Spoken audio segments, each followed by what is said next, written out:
السلام عليكم ورحمة الله وبركاته. أهلا بيكم في وصفة جديدة من مطبخ من النادي.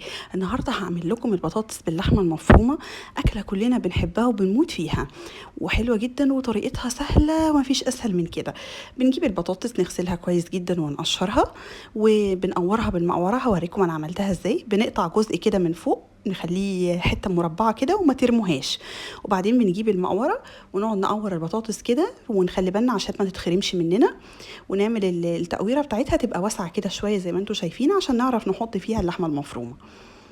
شايفين بالطريقه دي كده اهي، بنطلع كده كل اللي جوه ده. بصوا كده حلو جدا، ما تعملوهاش ارفع من كده.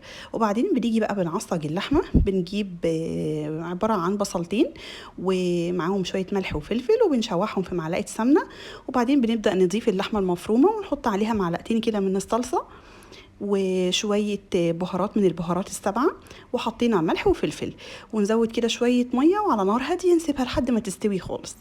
تمام. بعد كده بقى بنجيب صينية نحط فيها بصلة كده عليها شوية ملح وفلفل، وبعدين نبدأ نحشي البطاطس زي ما انتم شايفين بالشكل ده بمعلقة صغيرة كده خالص. بنبدأ نحشيها لحد ما تبقى اللحمة مستوية كده مع البطاطس، ونرصصها بالطول كده زي ما انتم شايفين.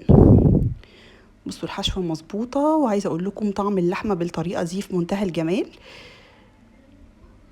نكمل كده بقى الكمية بتاعتنا بنفس الطريقة دي. وادي اللحمة المفرومة كده لما بقت، بصوا شكلها وهي جاهزة بقت عاملة ازاي. الصلصة بتديها طعم حلو جدا، وممكن تضيفوا فلفلاية كمان معاها هتديها طعم سبايسي حلو قوي.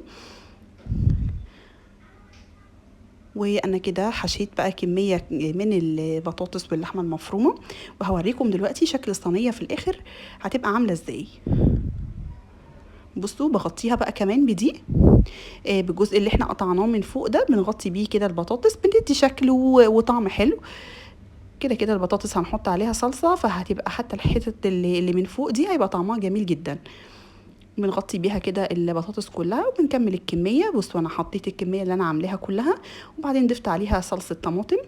بنضرب الطماطم عادي جدا في الخلاط ونصفيها كويس جدا من القشور بتاعتها، ونضيفها على البطاطس. لو احتاجت شوية مية ممكن نزود شوية مية او شوربة، ونسيبها على النار من فوق لحد ما تبدأ تستوي كده معانا، وبعدين في الفرن كده لمدة نص ساعة لحد ما تاخد اللون والوش اللي انا هوريه لكم اهو دلوقتي.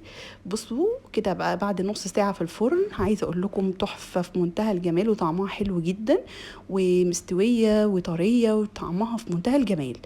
جربوا كده الطريقة دي، ولو عجبتكم اكتبوا لي في الكومنتات، وما تنسوش تدعوا لي دعوة حلوة. شكرا لكم. مطبخ منا النادي.